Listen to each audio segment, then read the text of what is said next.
when people say falling in love, my clearest example of falling in love is how I fell in love with music, man. I was always aware of it, but I fell in love with music when I was at school. I was in standard 4. I was in 4th grade, and the music teacher comes in, nice lady, called Miss Fernandez. I was at Consolata Primary School, and she comes, and it's music class, and Miss Fernandez comes and she tells all the kids, today we are going to make a harmony. And then she tells all the girls to sing a certain key, and then the girls sing, and then she says, then we sing it together, 1, 2, 3, and then we harmonized, and it was so beautiful to me. I remember tears bursting out of my eyes because of the glorious sound of the harmony, and I got stuck on it from then. And I have this magical relationship with music up to now.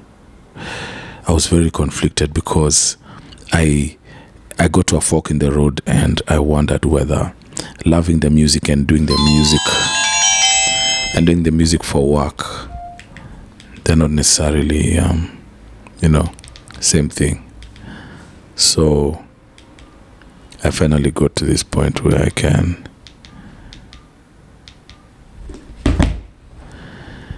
love the music without doing the music.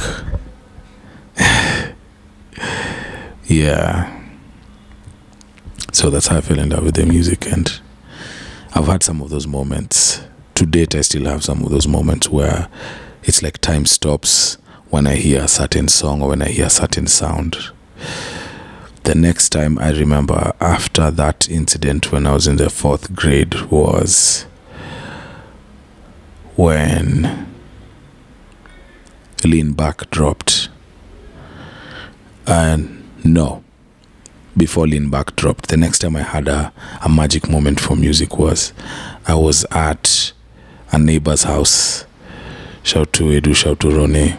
We went to visit some neighbors, my parents and I, to go get to know the neighbors, and then we got there, and it's a cool family, and they're nice, and they have nice stuff and everything. And then they have guys my age, which is so dope. And then in my home at this time, then my parents had become staunch Christians, so we didn't even have music like that. And I was in my teenage, so at this time I'm probably with 13, 14, I guess. And then they have so much music, like wow, like I'm losing my mind, because this is the kind, to me it's like a kid in a candy store. Now I'm seeing how much music they have. And then Edu plays Doggy Style, man. Snoop, D.O. Double G. The sonics of that album, the music was so vulgar, but I couldn't help. I was drawn to it like a moth to a flame, I cannot lie.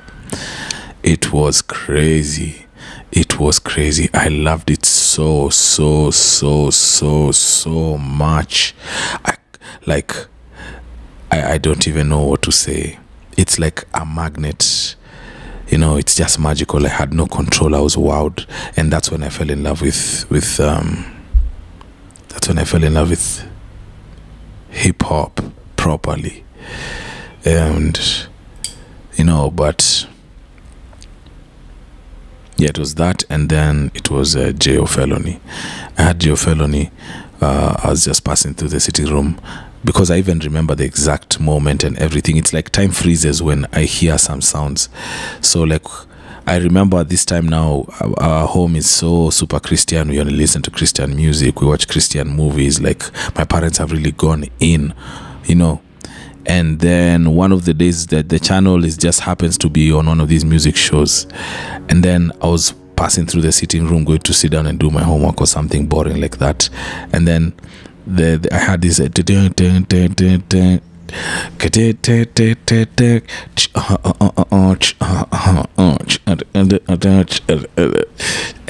it froze me. I was like, wow, what is that? And then I turned. I couldn't help but turn, look at the TV. My dad saw, my dad and my mom saw me look at the TV, and then they flipped the channel.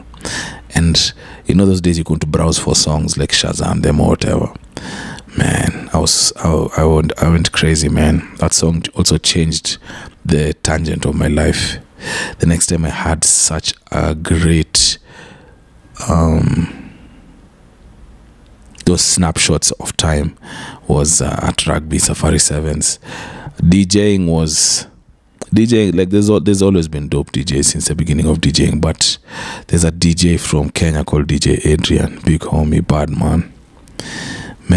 DJ Adrian was crazy. Adrian plays vinyl, so you know what I'm saying, bruh.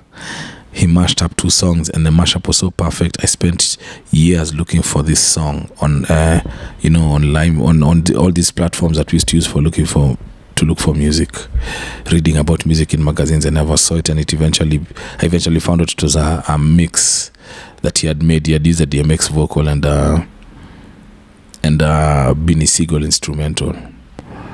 Man, it was crazy. The next time I had one of those freeze frame moments was when I was at my parents' house, and then there was a show called Top 9 at 9 on Capital FM. Shout to Ivy D'Souza, shout to DJ Adrian, shout to that whole squadron on Capital FM, everybody. Shout to the late Chris Kirubi.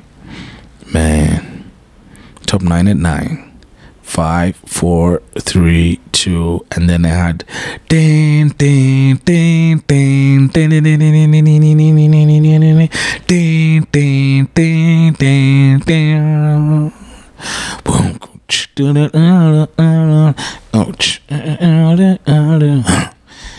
Lean back.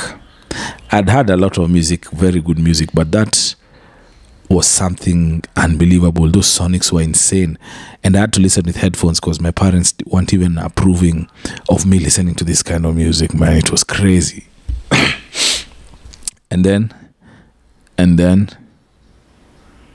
I've had many of those moments. Even to date, a recent moment that I've had a song that froze me would be yes, I was at the studio in Karen at PL. And then Tanasha Donna and her friends. Tanasha Donna is a lady from my country. She's an influencer and musician from my country. And she came over to the studio. They had a session going on, I think. And that day I didn't feel like being at home, so I came back to the studio to kick it. And then we were smoked out, bro. And then one of Tanasha's friends is in charge of the aux, maze, and then she played Money Trees by Kendrick and J-Rock. My God. And we're out on the balcony. It was insane. Man,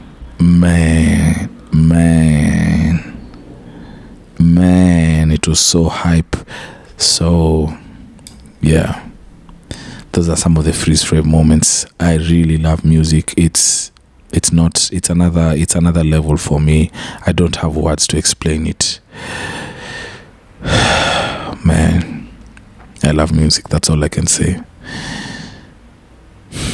Thank God for music, bro. If you love music like me, I'm glad for you. Thank you. I'm gone.